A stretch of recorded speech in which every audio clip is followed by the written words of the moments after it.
சிறிய விளம்பர இடைவெளியை தொடர்ந்து நிகழ்ச்சி இணைந்திருக்கிறோம். தொடர்ச்சியாக இன்றைய பத்திரிகைகளின் பார்வையில் யாழ்குடா நாட்டிலிருந்து வெளிவந்திருக்கக்கூடிய 4 பத்திரிகைகள் எங்கள் கைவசம் இருக்கின்றது. ஈழநாடு, வலம்புரி, தினக்குரல் மற்றும் உதயன் பத்திரிகைகளின் செய்திகளை பார்க்கலாம்.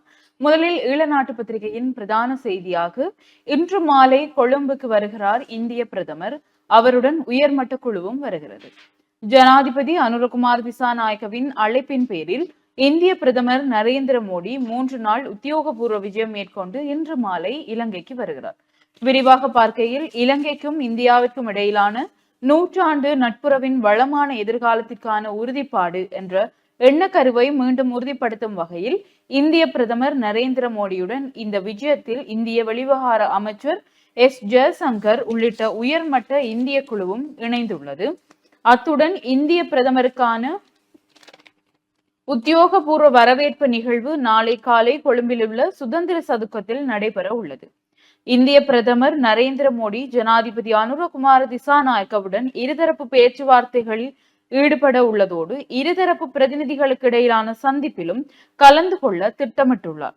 இதன்போது எரிசக்தி, டிஜிட்டல் மயமாக்கல், பாதுகாப்பு மற்றும் சுகாதாரம் ஆகிய துறைகளில் புரிந்துணர்வு ஒப்பந்தங்கள் மற்றும் இந்தியாவுடனான கடன் மறுசீரமைப்பு தொடர்பான ஒப்பந்தங்கள் ஆகியவை பரிமாறிக்கொள்ளப்பட உள்ளன.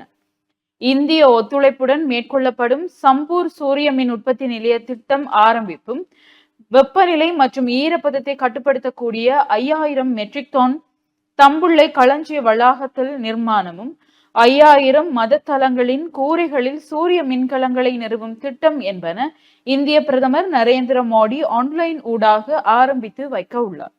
அதேபோல் இந்திய பிரதமர் அனுராதபுரம் ஸ்ரீ மகாபோதிக்கு வழிபாடு மேற்கொள்ள இருப்பதுடன் இந்திய அரசாங்கத்தின் அன்பளிப்புடன் நிறுவப்பட்ட மகவ அனுராதபுரம் ரயில் சமிக்ஞை கடப்பு மற்றும் மறுசீரமைக்கப்பட்ட ரயில் பாதைகளை திறந்து வைக்கவும் திட்டமிடப்பட்டுள்ளது. நாளை மறுதினம் பிற்பகல் இலங்கைக்கான சுற்றுப்பயணத்தை நிறைவு செய்து கொண்டு இந்திய பிரதமர் நாட்டிலிருந்து புறப்பட்டு செல்ல உள்ளமை குறிப்பிடத்தக்கது என்றவாறு இளநாட்டு பத்திரிகையின் பிரதான செய்தி விரிவடைந்து காணப்படுகிறது. தொடர்ச்சியாக வலம்புரி நாளிதழின் பிரதான செய்தியோடு இணைந்திருக்கலாம். வலம்புரி நாளிதழுடைய பிரதான தலைப்பு செய்தியாக, பொய்த்து போன எதிர்பார்ப்பு எமது பிரச்சனைக்கு தீர்வு எட்டப்படவில்லை, நீதியமைச்சருடான கலந்துரையாடல் தொடர்பில் தையிட்டி காணி உரிமையாளர்கள். நீதியமைச்சர் ஹர்ஷர நாணயக்காரவுடன் கலந்துரையாடலில் தையிட்டியில் எமது காணி தொடர்பான பிரச்சனைக்கு தீர்வு எட்டப்படவில்லை என தையிட்டி காணி உரிமையாளர்கள் கவலை வெளியிட்டிருக்கிறார்கள் என்ற செய்தி வலம்புரியினுடைய தலைப்பு செய்தியாக இருக்கிறது. ஏனைய முன்பக்க செய்திகளுக்குள், இலங்கை பொருட்களுக்கு 44% வரி, அமெரிக்க ஜனாதிபதி டிரம்பின் புதிய வரி விதிப்பால் அதிர்ந்து போன அனுர அரசாங்கம். இலங்கை பொருட்களுக்கு 44% வரி விதிக்க அமெரிக்க ஜனாதிபதி டொனால்ட் ட்ரம்ப் தீர்மானித்திருக்கிறார். அமெரிக்க ஜனாதிபதியின் புதிய வரி விதிப்பால் அனுர அரசாங்கம் அதிர்ந்து போயிருக்கிறார்கள் என்று அந்த செய்தி காணப்படுகிறது. அமெரிக்க ஜனாதிபதி டொனால்ட் ட்ரம்ப் விதித்துள்ள புதிய பரஸ்பர வரியினால் ஏற்படக்கூடிய பிரச்சனைகள் குறித்து ஆழமான ஆய்வு மேற்கொண்டு அரசாங்கத்திற்கு பரிந்துரைகளை சமர்ப்பிக்க ஜனாதிபதி அனுரகுமார திசாநாயக்க குழு ஒன்றை நியமித்திருக்கிறார். அதன்படி நிதியமைச்சின் செயலாளர், மத்திய வங்கியின் ஆளுநர், இலங்கை முதலீட்டு சபையின் தலைவர், இலங்கை ஏற்றுமதி அபிவிருத்தி சபையின் தலைவர், வெளியுறவு அமைச்சின் பொருளாதார விவகாரங்களுக்கான பணிப்பாளர் நாயகம், ஜனாதிபதியின் சிரேஷ்ட பொருளாதார ஆலோசகர் என்று அந்த குழுவிலே இடம் பிடித்திருக்கிறார்கள் என்று அந்த செய்தியும் தொடர்ந்து செல்கிறது. பாரத பிரதமர் மோடி இன்று இலங்கைக்கு விஜயம் என்ற ஒரு கட்டமிடப்பட்ட செய்தி. நிராகரிக்கப்பட்ட வேட்புமனுக்கள் தொடர்பில் இறுதி தீர்மானம் இன்று. உள்ளூராட்சி மன்ற தேர்தலுக்கான வேட்புமனுக்கள் நிராகரிக்கப்பட்டதை எதிர்த்து தாக்கல் செய்யப்பட்ட ரிட் மனுக்கள் மீதான உத்தரவு இன்று வழங்கப்படும் என்று மேல்முறையீட்டு நீதிமன்றம் அறிவித்திருக்கிறார்கள். காலையில் துப்பாக்கிச்சூடு, கணவன் பலி, மனைவி படுகாயம், 15 கிலோ கஞ்சாவுடன் வவுனியாவில் 3 கைது என்ற கட்டமிடப்பட்ட செய்திகளும். யாழில் ஊடகங்களை தவிர்க்க பின்கதவால் நழுவிய நீதி அமைச்சர். யாழ்ப்பாணத்தில் ஊடகங்களை தவிர்ப்பதற்காக நீதியமைச்சர் ஹர்ஷன நாணயக்கார பின்கதவால் நழுவி சென்றார். தையிட்டி திஸ்ஸவிகாரை காணி விடுவிப்பு தொடர்பான முக்கியமான கலந்துரையாடலில் நீதியமைச்சர் ஹர்ஷன நாணயக்கார உள்ளிட்ட அரசு தரப்பு பிரதிநிதிகள் பங்கு பற்றியதுடன் நேற்று யாழ்ப்பாணம் நாகவிகாரையிலும் இடம்பெற்றது என்று அந்த செய்தி தொடர்ந்து செல்கிறது. கச்சதீவு பிரச்சனையை வைத்து தமிழகத்தில் வாக்கு வேட்டை நடாத்தப்படுகிறது, கடத்தொழில் அமைச்சர் சந்திரசேகர் தெரிவிப்பு. அராலி கிழக்கில் கருணாகம் தீண்டியதில் குடும்பஸ்தர் உயிரிழப்பு. அராலி கிழக்கில் கருணாகம் தீண்டியதில் குடும்பஸ்தர் ஒருவர் நேற்று முன்தினம் உயிரிழந்திருக்கிறார். இதில் புத்தூர் மேற்கை சேர்ந்த கணேச குருக்கள் கௌரிதாசன் வயது 34 என்று 2 பிள்ளைகளின் தந்தையை மரணமடைந்திருக்கிறார். கடந்த 31ஆம் தேதி அராலி கிழக்கில் உள்ள கோவிலுக்கு சென்ற வேளை வலையினுள் 5 அடி நீளமான கருநாகம் இருந்திருக்கிறது. இவர் வழமையாக பாம்புகளை கையால் பிடிக்கக்கூடிய தேர்ச்சி உடையவர். குறித்த பாம்பை கையால் பிடித்து இழுத்த போதும் பாம்பு குறித்த நபரின் கையில் தீண்டி இருக்கிறது. வைத்தியசாலைக்கு செல்லாது தீண்டிய இடத்திற்கு தேசிக்காய் புலியிட்டிருக்கிறார். பின்னர் வீட்டிலிருந்தவர்களின் வேண்டுகோளுக்கு இணங்கி 1/4/2025 செவ்வாய்க்கிழமை இரவு 1 மணி அளவில் போதனா வைத்தியசாலையில் அனுமதிக்கப்பட்டார். இந்நிலையில் மறுநாள் நேற்று முன்தினம் சிகிச்சை பலனின்றி உயிரிழந்திருக்கிறார். மரண விசாரணைகளை திடீர் மரண விசாரணை அதிகாரி ஜெயபாலசிங்கம் மேற்கொண்டார். அந்த செய்தி காணப்படுகிறது. முதிர்ச்சியுடன் பேச்சுவார்த்தையை முன்னெடுத்து செல்லுங்கள். அமெரிக்க வரி விதிப்பு தொடர்பில் அரசுக்கு சஜித் ஆலோசனை என்ற செய்திகள் வலம்புரியின் முற்பக்க செய்திகளாக இருக்கிறது. தொடர்ச்சியாக ஈழநாட்டு பத்திரிகையின் ஏனைய செய்திகளோடு இணைந்திருக்கலாம். ஈழநாட்டு பத்திரிகையின் ஏனைய முற்பக்க செய்திகளாக அமெரிக்க வரி குறித்து பேச்சு நடாத்தப்படும். அமெரிக்கா நம்முடைய நாட்டின் மீது விதித்துள்ள 44% வரி விடயத்தில் பேச்சுவார்த்தைகள் மூலம் சாத்தியமான கட்டண குறைப்பை பெற எதிர்பார்த்துள்ளதாக தொழில் மற்றும் பொருளாதார அபிவிருத்தி பிரதி அமைச்சர் அனில் ஜெயந்த தெரிவித்துள்ளார் என்றவாறு இந்த செய்தி காணப்படுகிறது. கட்டமிடப்பட்ட செய்தியாக சமஷ்டி முறை அதிகார பகிர்வை ஏற்படுத்த ஒத்துழைப்பை வழங்குங்கள், இந்திய பிரதமரிடம் கோரிக்கை என்ற ஒரு செய்தியும், கச்சதீவு பிரச்சனையை வைத்து தமிழகத்தில் வாக்கு அரசியல் அமைச்சர் ராமலிங்கம் சந்திரசேகர் என்ற ஒரு செய்தி. கச்சதீவு பிரச்சனையை வைத்து தமிழகத்தில் வாக்கு வேட்டை அரசியல் நடாத்தப்பட்டு வருகின்றது. எது எப்படி இருந்தாலும் கச்சதீவு என்பது இலங்கைக்குரியதாகும் என்று கடற்தொழில், நீரியல் மற்றும் கடல் வளங்கள் அமைச்சர் ராமலிங்கம் சந்திரசேகர் தெரிவித்தார் என்றவாறு ஒரு செய்தி இங்கே பிரசுரிக்கப்பட்டுள்ளது. அதனைத் தொடர்ந்து செய்திகளுக்குள் நிராகரிக்கப்பட்ட வேட்புமனுக்கள் உத்தரவு இன்று அறிவிக்கப்படும். உள்ளூராட்சி மன்ற தேர்தலுக்காக சமர்ப்பிக்கப்பட்ட வேட்புமனுக்கள் நிராகரிக்கப்பட்டதற்கு எதிராக தாக்கல் செய்யப்பட்ட மனுக்கள் மீதான உத்தரவு இன்று வெள்ளிக்கிழமை அறிவிக்கப்படும் என்று மேன்முறையீட்டு நீதிமன்றம் அறிவித்துள்ளது என்ற செய்தியும் கட்டமிடப்பட்ட செய்தியாக, புலமை பரிசில் பரீட்சை ஆகஸ்ட் 10 தரம் 5 மாணவர்களுக்காக நடாத்தப்படும் 2025 புலமை பரிசில் பரீட்சை தொடர்பான அறிவிப்பை பரீட்சைகள் திணைக்களம் வெளியிட்டுள்ளது. அதன்படி குறித்த பரீட்சை ஆகஸ்ட் 10 ஞாயிற்றுக்கிழமை நடைபெறும் என தெரிவிக்கப்பட்டுள்ளது. இது குறித்து அறிக்கை ஒன்றை வெளியிட்டு பரீட்சை ஆணையாளர் நாயகம் SJMC அமித் ஜெயசுந்த இதனை தெரிவித்தார். குறித்த பரீட்சைக்கான விண்ணப்பங்கள் எதிர்வரும் ஏப்ரல் 4 முதல் ஏப்ரல் 30 வரை இணைய வழியூடாக சமர்ப்பிக்க முடியும் என பரீட்சைகள் திணைக்களம் அறிவித்துள்ளதாக இந்த செய்தி காணப்படுகிறது. அதனைத் தொடர்ந்து செய்திகளுக்குள் ஈழத்தமிழருக்கான இன மத அடையாளத்தை உறுதி செய்க ஸ்ரீதரன் MP கோரிக்கை. ஈழத்தமிழர்களின் இன மத அடையாளங்களை உறுதி செய்யுமாறு பாராளுமன்ற உறுப்பினரும் இலங்கை தமிழரசு கட்சியின் பாராளுமன்ற குழு தலைவருமான சிவஞானம் ஸ்ரீதரன் கோரிக்கை விடுத்துள்ளார் என்ற ஒரு செய்தி இங்கே பிரசுரிக்கப்பட்டுள்ளது. அதனைத் தொடர்ந்து இந்திய ஒப்பந்தங்கள் குறித்து அமைச்சரவைக்கு தெரியாது. இந்தியாவுடன் இலங்கை அரசாங்கம் செய்து கொள்ள உள்ள ஒப்பந்தங்களை ரகசியமாக பேணுவதன் நோக்கம் என்ன? முன்னிலை சோசலிச கட்சி செயலாளர் ஃபுஃபுது ஜேக்கோட கேள்வி எழுப்பியுள்ளார் என்ற ஒரு செய்தியும் இங்கே பிரசுரிக்கப்பட்டுள்ளது. அதனைத் தொடர்ந்து ராஜதந்திர ஒப்பந்தங்களை மீறாமல் இந்தியாவுடன் உடன்பாட்டுக்கு ஆதரவு. ஐக்கிய தேசிய கட்சி யாழில் தெரிவிப்பு. இந்தியாவுடன் கடந்த காலங்களில் மேற்கொள்ளப்பட்ட ராஜதந்திர ஒப்பந்தங்களை மீறாத வகையில் புதிய ஒப்பந்தங்கள் கைச்சாத்திடப்படுமானால் அதற்கு முழுமையான ஒத்துழைப்பை வழங்குவதாக ஐக்கிய தேசிய கட்சியின் தவிசாளர் வஜிர அபேவர்த்தன தெரிவித்துள்ளார். அதனைத் தொடர்ந்த செய்தியாக சட்டக்கல்லூரி பரீட்சையில் மோசடியா, நாமலுக்கு எதிராக விசாரணை ஆரம்பம்.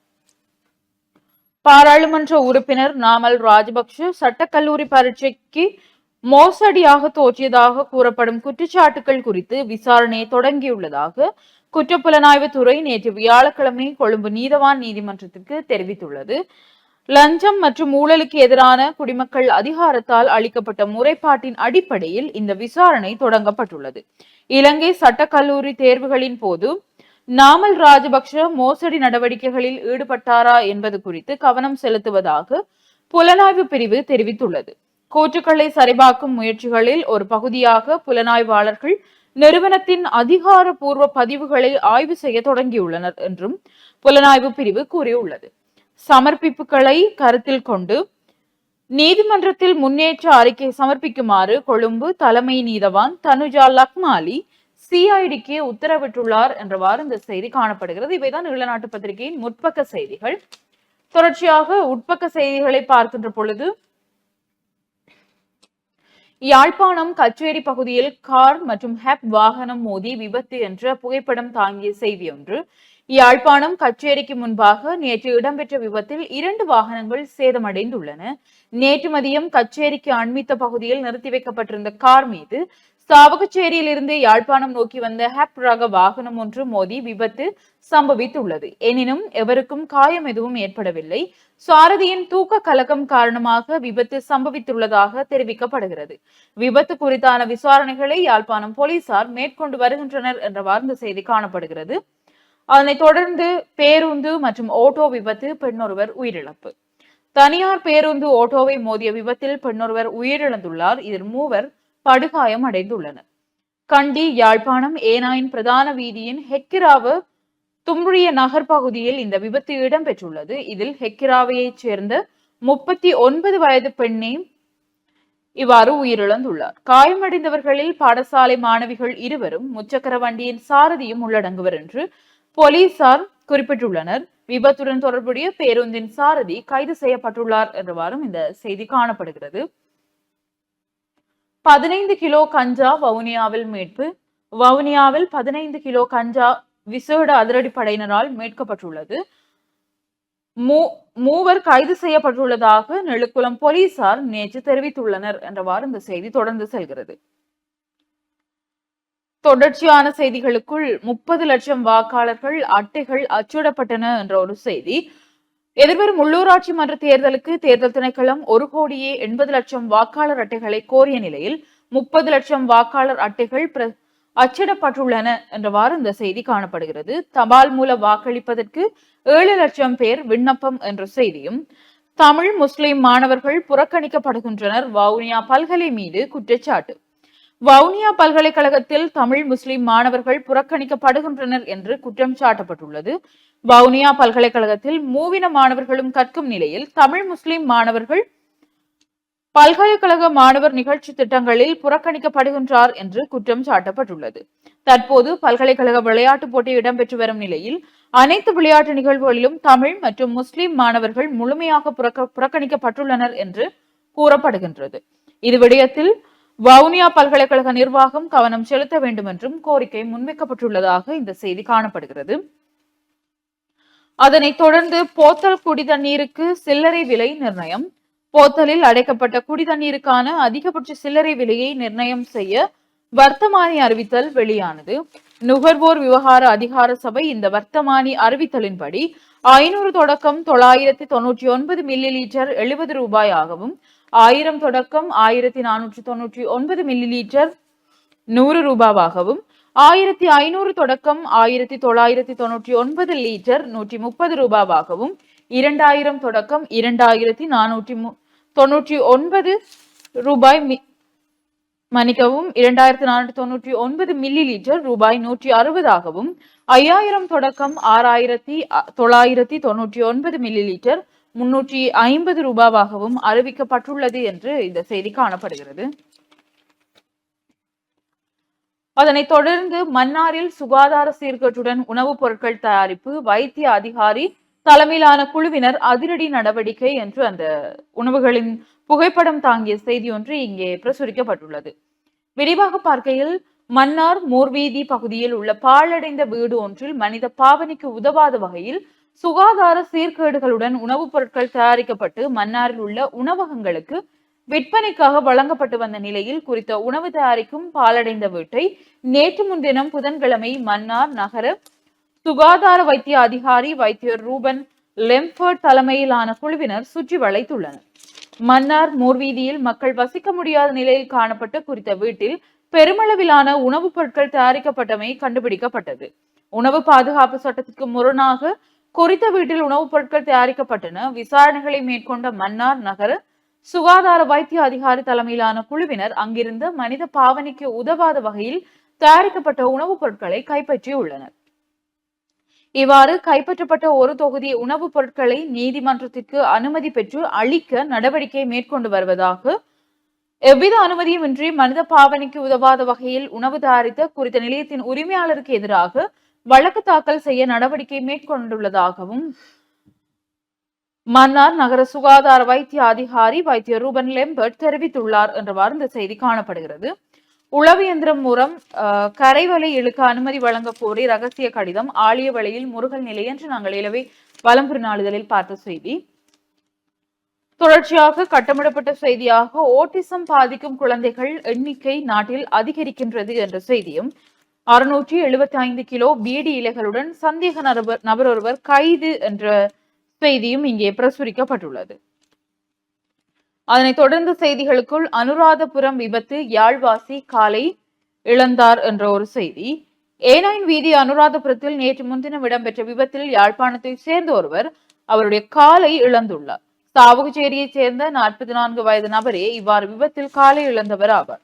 இந்த சம்பவம் குறித்து மேலும் தெரிய வருகையில் குறித்த குடும்பஸ்தர் கொழும்பில் இருந்து யாழ்ப்பாணம் நோக்கி பயணித்த லோரி ஒன்றின் முன்பக்கத்தில் இருந்து பயணித்துள்ளார். வேக கட்டுப்பாட்டை இழந்த லோரி நிறுத்தி வைக்கப்பட்டிருந்த மற்றொரு லோரியுடன் மோதி இதில் அவர் படுகாயமடைந்தார். அத்துடன் அவரின் கால் சிதைவடைந்து இதைத் தொடர்ந்து அவரின் கால் சத்துர சிகிச்சை மூலம் அகற்றப்பட்டது. இந்த விபத்து குறித்து அனுராதபுரம் போலீசார் விசாரணைகளை மேற்கொண்டு வருகின்றனர் என்றவாறு இந்த செய்தி காணப்படுகிறது. தொடர்ச்சியான செய்திகளுக்குள் யாழ்ப்பாணம் அனுராதபுரம் கண்டி தேசிய கலாச்சார நகரங்களாக மாறும் பிரதமர் ஹரணி யுனெஸ்கோவில் உறுதி. எதிர்காலத்தில் இலங்கையின் யாழ்ப்பாணம் அனுராதபுரம் கண்டி ஆகிய 3 நகரங்களையும் தேசிய கலாச்சார நகரங்களாக அபிவிருத்தி செய்வதற்கு எமது அரசு திட்டமிட்டுள்ளது என்று பிரான்சில் இடம்பெற்ற யுனெஸ்கோ சர்வதேச மாநாட்டில் உரையாற்றிய பிரதமர் ஹரணி அமரசூரிய தெரிவித்துள்ளார் என்ற ஒரு செய்தியோடு கடல்சார் போக்குவரத்து ஒத்துழைப்பு ஒப்பந்தத்தில் இலங்கை கைச்சாத்திட்டது என்றவாறு புகைப்படம் தாங்கிய செய்திகளும் ஈழநாட்டு பத்திரிகையின் உட்பக்க செய்திகளாக காணப்படுகிறது. தொடர்ச்சியாக வலம்புரி நாளிதழின் உட்பக்க செய்திகளோடு இணைந்திருக்கலாம். வலம்புரி நாளிதழின் உட்பக்க செய்திகளுக்கு முன்னர் ஈழநாட்டு பத்திரிகையின் கிழக்கு மாகாண செய்திகளையும் பார்க்கலாம். கிழக்கு மாகாண செய்திகளுக்குள் போலீசாரின் மீது தாக்குதல், பெண் உட்பட 6 கைது, ஒருவர் விளக்கமறியலில் 2 தலைமறைவு. அதனைத் தொடர்ந்து சாய்ந்த மருது கல்முனை வீதிகளில் மின் விளக்கு தொகுதி புனரமைப்பு என்ற ஒரு கட்டமிடப்பட்ட செய்தியும், சம்மாந்துறையில் வீதியை விட்டு விலகிச் சென்ற வாகனம் என்று விபத்திற்குள்ளாகிய வாகனத்தின் புகைப்படம் தாங்கிய செய்தி ஒன்றும் இங்கே பிரசுரிக்கப்பட்டுள்ளது. இவைதான் கிழக்கு மாகாண செய்திகளாகவும் காணப்படுகிறது. தொடர்ச்சியாக வலம்புரி நாளிதழின் உட்பக்க செய்திகளோடு இணைந்திருக்கலாம். வலம்புரி நாளிதழுடைய ஏனைய உட்பக்க செய்திகளுக்குள் இலங்கை பொருட்களுக்கு பாரிய வரி விதித்தது ட்ரம்ப், கடும் தாக்கத்திற்கு உள்ளான இலங்கையிலிருந்து இறக்குமதி செய்யப்படும் பொருட்களுக்கு 44% வரி விதிக்க அமெரிக்க ஜனாதிபதி டொனால்ட் ட்ரம்ப் தீர்மானித்திருக்கிறார். இது தொடர்பான வரியை அமெரிக்க ஜனாதிபதி நேற்று முன்தினம் அறிவித்துள்ள நிலையில் இந்த வரி நாளை முதல் அமுல்படுத்தப்படும் என்றும் தெரிவிக்கப்படுகிறது. உலகெங்கிலும் 60க்கும் மேற்பட்ட நாடுகளுக்கான புதிய வரிப்பட்டியல் வெளியிடப்பட்டிருப்பதாக கூறப்படுகிறது. அமெரிக்காவின் வர்த்தக ஏற்றத்தாழ்வை கட்டுப்படுத்துவதும் அமெரிக்க தொழில்களை ஊக்குவிப்பதுமே இந்த புதிய வரிகளை விதிப்பதன் நோக்கம் என்றும் ட்ரம்ப் தெரிவித்திருக்கிறார். இந்த புதிய வரி கொள்கையின்படி அனைத்து இறக்குமதி பொருட்களுக்கும் 10% வரி உள்ளடக்கப்பட்டுள்ளதுடன் அமெரிக்காவுடன் வர்த்தக உபரியை நடாத்தும் நாடுகளுக்கு அதிக வரியும் அறவிடப்பட்டிருக்கிறது. அதன்படி இலங்கை மீது 44% வரி விதிக்கப்பட்டுள்ள நிலையில் அமெரிக்காவால் உலகில் அதிக வரி விதிக்கப்பட்ட நாடுகளின் பட்டியலில் முதல் 5 நாடுகளுக்குள் இலங்கையும் இடம் பிடித்திருக்கிறது. இதுவரை இலங்கையிலிருந்து இறக்குமதி செய்யப்படும் பொருட்களுக்கு அமெரிக்கா 12.2% வரியை விதித்துள்ள நிலையில் இந்த புதிய வரி விதிப்பு நாட்டின் ஏற்றுமதி துறையில் கடுமையான தாக்கத்தை ஏற்படுத்தும் என்றும் பொருளாதார நிபுணர்கள் சுட்டிக்காட்டியிருக்கிறார்கள். அமெரிக்காவிற்கு இலங்கையிலிருந்தே அதிகளவான ஆடை ஏற்றுமதி செய்யப்படுவதுடன் இந்த வரி விதிப்பு அந்த துறைக்கு கடுமையான தாக்கத்தை ஏற்படுத்தும். 2024ஆம் ஆண்டில் அமெரிக்கா இலங்கையிலிருந்து 3 பில்லியன் அமெரிக்க டாலர்களுக்கு அதிக பெறுமதியான பொருட்களை இறக்குமதி செய்ததுடன் இந்த ஆண்டு ஜனவரியில் மட்டும் 346 மில்லியன் அமெரிக்க டாலர்களுக்கும் அதிகளவான பொருட்களை இறக்குமதி செய்துள்ளமையும் சுட்டிக்காட்டத்தக்கது என்று அந்த செய்தி காணப்படுகிறது. வலம்புரியினுடைய விளையாட்டு செய்திகளுக்குள் வெங்கடேஷ் அதிரடி, கொல்கத்தா சரவடி, கட்ரிக் தோல்வியடைந்தது சன்ரைசர்ஸ் என்று IPL 2025 நேற்றைய போட்டியிலே சன்ரைசர்ஸ் மற்றும் கல்கத்தா அணிகள் மோதிக்கொண்டன. இந்த போட்டியிலே கல்கத்தா அணி வெற்றி பெற்றிருக்கிறார்கள். தொடர்ச்சியாக 3வது போட்டியிலும் தோல்வியை சந்தித்து கட்ரிக் தோல்வியை தழுவியிருக்கிறார்கள் சன்ரைசர்ஸ் ஹைதராபாத் அணியினர் என்ற செய்தியும் விளையாட்டு செய்திகளுக்குள் காணப்படுகிறது. ஏனைய உள்நாட்டு செய்திகளுக்குள் இணைந்த வடக்கு கிழக்கு மாகாணத்திற்கு சமஷ்டி முறையிலான அதிகார பகிர்வை வலியுறுத்துங்கள், இந்திய பிரதமரிடம் வடக்கு கிழக்கு ஒருங்கிணைப்பு குழு கோரிக்கை.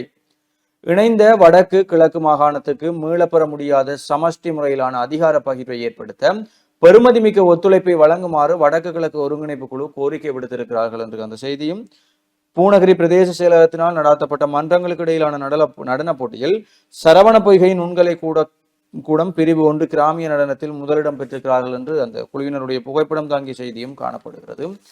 தொடர்ச்சியாக வலம்புரியினுடைய வெளிநாட்டு செய்திகளுக்குள் வர்த்தக போரை ஆரம்பித்தார் ட்ரம்ப், கொந்தளித்த உலக தலைவர்கள். அமெரிக்காவிற்கு இறக்குமதி செய்யப்படும் பெரும்பாலான பொருட்களுக்கு 10% குறைந்தபட்ச வரியை ஜனாதிபதி டொனால்ட் ட்ரம்ப் நேற்று முன்தினம் அறிவித்திருக்கிறார். இதன் மூலம் அவர் பல நாடுகளின் பொருட்களுக்கு மிக அதிக வரிகளுடன் பணவீக்கத்தை அதிகரித்து அமெரிக்க மற்றும் உலகளாவிய பொருளாதார வளர்ச்சியை தடுக்கும் அச்சுறுத்தலான உலகளாவிய வர்த்தக போரை அதிக அளவில் தொடங்கி இருக்கிறார் என்று நேற்றைய தினம் டொனால்ட் ட்ரம்ப் விதித்திருக்கக்கூடிய வரிகள் தொடர்பாக அந்த செய்தி காணப்படுகிறது. மியான்மர் நிலநடுக்கம் 3000-ஐ கடந்தது பலி எண்ணிக்கை என்ற செய்தியும், சொகுசு கப்பலில் பரவிய நோரோ வைரஸ் தொற்று 250 சுற்றுலா பயணிகள் பாதிப்பு, கட்டாரிடமிருந்து பணம் பெற்ற நெதன்யாகுவின் நெருங்கிய சகாக்கள் என்ற செய்தியும், காசா மீது இஸ்ரேல் தாக்குதல் 80 பேர் உயிரிழப்பு என்ற செய்திகள் வலம்புரியினுடைய வெளிநாட்டு செய்திகளுக்குள் காணப்படுகிறது. உள்நாட்டு செய்திகளுக்குள் ஓட்டிசத்தால் பாதிக்கப்படும் பிள்ளைகளின் எண்ணிக்கை அதிகரிப்பு. ஓட்டிசத்தால் பாதிக்கப்பட்ட பிள்ளைகளின் எண்ணிக்கை அதிகரித்து வருவதாக லேடி ட்ரிச்சே குழந்தைகள் வைத்தியசாலையின் விசேட வைத்தியர் ஸ்வர்ணா விஜயதுங்க தெரிவித்திருக்கிறார். ஓட்டிசம் விழிப்புணர்வு தினத்தை முன்னிட்டு சுகாதார மேம்பாட்டு பணியகத்தில் நடைபெற்ற ஊடகவியலாளர் சந்திப்பில் கலந்து கொண்டு உரையாற்றும் போதே அவர் இதனை தெரிவித்திருக்கிறார். புத்தாண்டு காலங்களில் பொறுப்புடன் செயற்படுங்கள், மன்னார் மாவட்ட தொற்றா நோய் பிரிவு வைத்திய அதிகாரி. எதிர்வரும் சித்திரை புத்தாண்டு பண்டிகையின் போது மக்கள் பாதுகாப்பாக பயணங்களை முன்னெடுக்க வேண்டும் என்பதோடு மதுபோதையில் வாகனம் செலுத்துதல் முற்றாக தடை செய்யப்பட வேண்டும் என மன்னார் மாவட்ட தொற்றா நோய் பிரிவு பொறுப்பதிகாரி வைத்தியகலாநிதி துறைநாயகம் ஒஸ்மன் டெனி தெரிவித்திருக்கிறார் என்ற செய்தியும், கொடூரமாக தாக்கப்பட்ட பெண் தலைமறைவான சந்தேக நபர், ஒட்டுசுட்டான் போலீசார் அதிரடி நடவடிக்கை. முல்லைத்தீவு ஒட்டுசுட்டான் போலீஸ் பிரிவுக்குட்பட்ட சின்ன சாலம்மன் பகுதியில் பெண்ணொருவரை கொடூரமாக தாக்கிவிட்டு தலைமறைவான நபர் ஒருவர் ஒட்டுசுட்டான் போலீசாரால் கைது செய்யப்பட்டிருக்கிறார். இது தொடர்பில் மேலும் தெரிய வருவதாவது, மனிதாபிமான கன்னிவடி அகற்றும் நிறுவனம் ஒன்றில் பணியாற்றும் முல்லைத்தீவு ஒட்டுசுட்டான் சின்னச்சாலம்மன் பகுதியைச் சேர்ந்த இரு பெண்களுக்கு இடையில் ஏற்பட்ட கருத்து முரண்பாட்டை அடுத்து பெண்ணொருவரின் கணவர் மற்றைய பெண்ணை வீதியில் வைத்து மிக கொடூரமாக தாக்கியிருக்கிறார். இந்நிலையில் இவ்வாறு கொடூரமாக தாக்கப்பட்ட பெண் வைத்தியசாலையில் அனுமதிக்கப்பட்டதுடன் குறித்த பெண்ணை தாக்கிய நபர் தலைமறைவாகி இருந்தார். இத்தகைய சூழலில் குறித்த தாக்குதல் சம்பவத்தை கண்டித்தும் தாக்கிய நபரை உடனடியாக கைது செய்ய வலியுறுத்தியும் அப்பகுதியைச் சேர்ந்த பொதுமக்கள் ஆர்ப்பாட்டத்தில் ஈடுபட்டனர். இந்நிலையில் அப்பகுதி மக்களின் அழைப்பை ஏற்று குறித்த இடத்திற்கு விரைந்த வன்னி மாவட்ட பாராளுமன்ற உறுப்பினர் துரைராசா ரவிகரன் பெண்ணை கொடூரமாக தாக்கிய குறித்த நபர் உடனடியாக கைது செய்யப்பட வேண்டும் என போலீசாரிடம் வலியுறுத்தி இருக்கிறார். அதற்கமைய 24 மணி நேரத்துக்குள் குறித்த நபர் கைது செய்யப்படுவார் என ஒட்டுசுட்டான் போலீசார் பாராளுமன்ற உறுப்பினர் துரைராசா ரவிகரன் அவர்களிடமும் ஆர்ப்பாட்டத்தில் ஈடுபட்ட மக்களிடமும் உத்தரவாதம் அளித்திருந்தனர். அந்த வகையில் குறித்த நபர் நேற்றைய தினமே கைது செய்யப்பட்டுள்ளதாக ஒட்டுசுட்டான் போலீஸ் நிலைய பொறுப்பதிகாரி பாராளுமன்ற உறுப்பினர் துரைராசா ரவிகரனை தொடர்பு கொண்டு தெரிவித்திருந்தமையும் குறிப்பிடத்தக்கது என்று இது தொடர்பான காணொலிகளையும் நாங்கள் சமூக வலைதளங்களில் அதிக அளவில் பார்க்கக்கூடியதாகவும் இருந்தது. மரக்கறி சந்தை இடமாற்றம், போதிய வசதிகள் இல்லை, வியாபாரிகள் சட்டத்தின்படியே இடமாற்றம், செயலாளர். யோக சுவாமிகளின் குருபூசை தினம் என்ற செய்திகளும் காணப்படுகிறது. அதே போல வலம்புரியினுடைய ஆசிரியர் தலையங்கமாக பிரதேச வைத்தியசாலைகளை அபிவிருத்தி செய்யுங்கள் என்ற தலைப்பிலே ஆசிரியர் தலையங்கமும், உள்நாட்டு செய்திகளுக்குள் தாரை வார்க்கப்பட்ட கச்சத்தீவை மீட்க உடனடியாக நடவடிக்கை எடுக்க வேண்டும், இலங்கை பயணமாக உள்ள மோடிக்கு ஸ்டாலின் கடிதம். இலங்கை திறந்த பல்கலையின் திறந்த நாள் நிகழ்வு இன்று. பரந்தன் ரசாயன தொழிற்சாலையின் 15 ஏக்கர் காணி இராணுவத்தால் விடுவிப்பு. கிளிநொச்சி பரந்தன் ரசாயன தொழிற்சாலையில் இராணுவத்தினர் வசம் இருந்த 15 ஏக்கர் காணி இராணுவத்தினரால் பிரதேச செயலரிடம் கையளிக்கப்பட்டிருக்கிறது என்ற செய்தியும் காணப்படுகிறது. வலம்புரியுடைய இறுதிப்பக்க செய்திகளாக மோட்டார் சைக்கிள் விபத்து, பெண் தாதி மரணம், இளவாலை விளான் சந்தையில் சம்பவம் என்ற செய்திகள் காணப்படுகிறது. இவைதான் வலம்புரியினுடைய இன்றைய முக்கிய செய்திகளாக இருக்கிறது. தொடர்ச்சியாக ஈழநாட்டு பத்திரிகையின் ஏனைய செய்திகளை பார்க்கலாம். ஈழநாட்டு பத்திரிகையின் உலக செய்திகள் பக்கத்தில் தாய்வானை சுற்றி சீன ராணுவம் 2வது நாளாக தீவிர போர் பயிற்சி என்ற அந்த புகைப்படம் தாங்கிய செய்தி ஒன்று உலக செய்திகள் பக்கத்தில் காணப்படுகிறது. அதனைத் தொடர்ந்து முழு அதிகாரமும் வேண்டும், பிக்குகள் அமைதி போரணி என்ற ஒரு புகைப்படம் தாங்கிய செய்தி.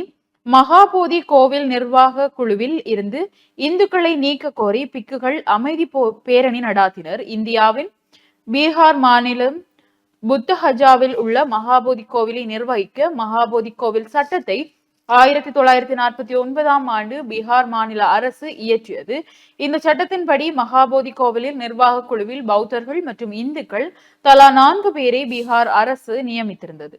இந்நிலையில் கோவில் நிர்வாக குழுவில் இந்துக்கள் இருக்கக்கூடாது, முழு அதிகாரமும் தங்களுக்கே வழங்கப்பட வேண்டும் என மகாராஷ்டிரா மாநிலம் நாக்பூரில் நேற்று முன்தினம் பிக்குகள் அமைதி பேரணி நடாத்தியுள்ளனர் என்று அந்த புகைப்படம் தாங்கிய செய்தி ஒன்று காணப்படுகிறது. பணக்காரர்கள் பட்டியலில் எலான் மஸ்க் முதலிடம், 18வது இடத்தில் அம்பானி என்ற செய்தியும், இந்திய பொருட்கள் மீது 26% வரி விதிப்பு, ட்ரம்ப் அதிரடி அறிவிப்பு என்ற செய்தியோடு, மியன்மாரில் நிலநடுக்கம் 5 நாட்களுக்கு பின்னர் இளைஞன் உயிருடன் மீட்பு என்ற ஒரு செய்தி. மியன்மாரில் நிலநடுக்கத்தில் சிக்கிய இளைஞர் ஒருவர் 5 நாட்களுக்கு பின்னர் உயிருடன் மீட்கப்பட்டுள்ளார்.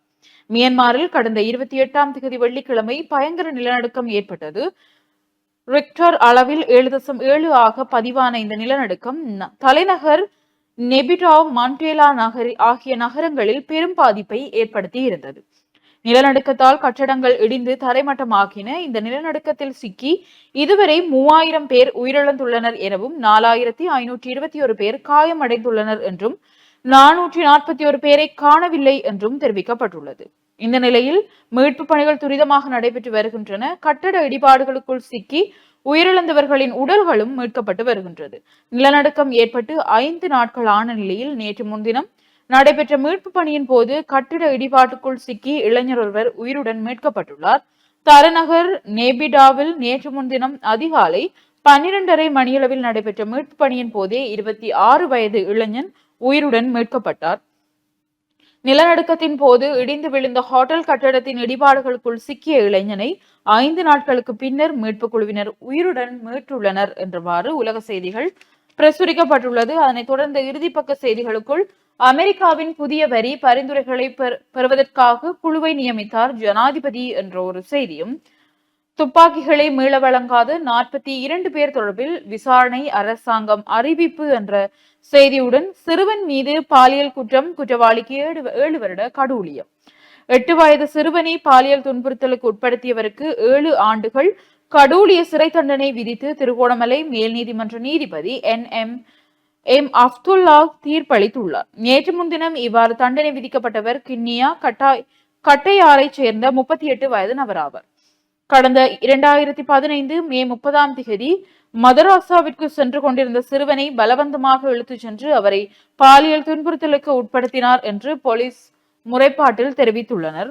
இது தொடர்பான வழக்கு கடந்த 10 வருடங்களாக நடைபெற்று வந்த நிலையில் நேற்று முன்தினம் அவருக்கு 7 வருட கடூழிய சிறை தண்டனை விதிக்கப்பட்டுள்ளது என்றவாறு இந்த செய்தி காணப்படுகிறது. இவைதான் ஈழநாட்டு பத்திரிகையின் செய்திகளாக இருக்கின்றது. தொடர்ச்சியாக தினக்குரல் நாளிதழின் பிரதான செய்தியோடு இணைந்திருக்கலாம்.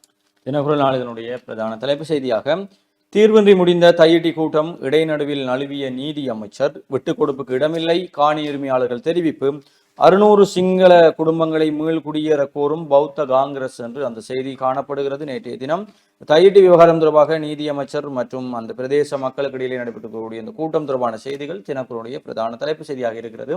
தொடர்ச்சியாக உதயன் பத்திரிகையின் தலைப்பு செய்தியை பார்க்கலாம். உதயன் பத்திரிகையின் இன்றைய பிரதான செய்தியாக, உள்ளூராட்சி தேர்தல் தொடர்பில் நிராகரித்த மனுக்கள் மீதான வழக்குகள் இன்று தள்ளுபடி. உள்ளூராட்சி தேர்தலுக்காக சமர்ப்பிக்கப்பட்டு நிராகரிக்கப்பட்ட வேட்பு மனுக்கள் தொடர்பில் மேன்முறையீட்டு நீதிமன்றத்தில் தாக்கல் செய்யப்பட்ட வழக்குகள் அனைத்தும் தள்ளுபடி செய்யப்பட சாத்தியங்கள் உள்ளனவென சட்ட வல்லுநர்கள் சுட்டிக்காட்டியுள்ளனர் என்றவாறு உதயன் பத்திரிகையின் பிரதான செய்தி காணப்படுகிறது. தொடர்ச்சியான செய்திகளுக்குள், இலங்கை மீது 44% வரி அமெரிக்கா அறிவிப்பு என்ற ஒரு கட்டமிடப்பட்ட செய்தி இங்கே பிரசுரிக்கப்பட்டுள்ளது. உதயன் பத்திரிகையில் முச்சந்தி முரளி அவர்களுடைய கருத்தாக, பனையால விழுந்த இலங்கைக்கு ட்ரம்ப் ஏறி மிதிக்கிறார் பார்த்தீர்களா என்றவாறு முச்சந்தி முரளி அவர்களுடைய கருத்து இருக்கின்றது. அதனைத் தொடர்ந்து, இலங்கையுடனான உறவை வலுப்படுத்துவதற்கு ஆர்வம் பிரதமர் மோடி தெரிவிப்பு என்றவாறு உதயன் பத்திரிகையின் முற்பக்க செய்திகள் இருக்கின்றது. தொடர்ச்சியாக தினக்குரல் நாளிதழின் முற்பக்க செய்திகளோடு இணைந்திருக்கலாம். தினக்குரல் நாளிதழுடைய ஏனைய முற்பக்க செய்திகளாக, குடும்ப பெண்ணின் மீது கொலை வரை தாக்குதல், கொடூரன் போலீசாரால் கைது என்று நேற்று முல்லைத்தீவு ஒட்டுச்சுற்றானில் இடம்பெற்ற அந்த சம்பவம் தொடர்பான செய்தி கட்டமிடப்பட்ட செய்தியாக, இந்திய பிரதமர் இன்று இலங்கை வருகை, நாமலின் தேர்வு மோசடி விசாரணைகள் ஆரம்பம் என்ற செய்தியும், அமெரிக்காவால் இலங்கை ஏற்றுமதிக்கு 44% வரி விதிப்பு, அமெரிக்க வரியை ஆராய குழு நியமிப்பு என்ற செய்திகளும் காணப்படுகிறது. நாகபாம்பினை பிடித்த குருக்கள் பாம்பு தீண்டி பலி என்ற அந்த ஒரு செய்தியும், விபத்தில் சிக்கி மருத்துவ தாதி பலி என்ற செய்திகளும் காணப்படுகிறது. மாணவனின் விசாரணை செயல்முறையை கைவிடுவதாக யாழ் பல்கலைக்கழகம் அறிவிப்பு என்ற ஒரு செய்தி, கச்சதீவு பிரச்சனையில் அரசியல் நடத்தும் ஸ்டாலின், அமைச்சர் சந்திரசேகர் தெரிவிப்பும், இந்தியா இலங்கை நட்பு மறுபரிசீலனை, இலங்கை வருகை குறித்து மோடி என்ற செய்திகளும் காணப்படுகிறது. தினக்குடைய இறுதிப்பக்க செய்திகளுக்குள், ஜோஸ் பட்லர் அதிரடி, RCBயை வீழ்த்தி வெற்றி பெற்றது குஜராத் என்ற செய்திகளும், மாற்றுத்திறனாளிக்கான தேசிய தடகள போட்டி, யாழிலிருந்து 17 பேர் பங்கேற்பு என்ற செய்திகளும் காணப்படுகிறது. இவைதான் இன்றைய நாளிதழ்கள் தாங்கி இருக்கக்கூடிய முக்கிய செய்திகளாக இருக்கிறது. தொடர்ந்து மனிதர்கள் நேர்களே சிறிய ஒரு விளம்பர இடைவேளைக்கு பிறகு மீண்டும் சந்திக்கலாம்.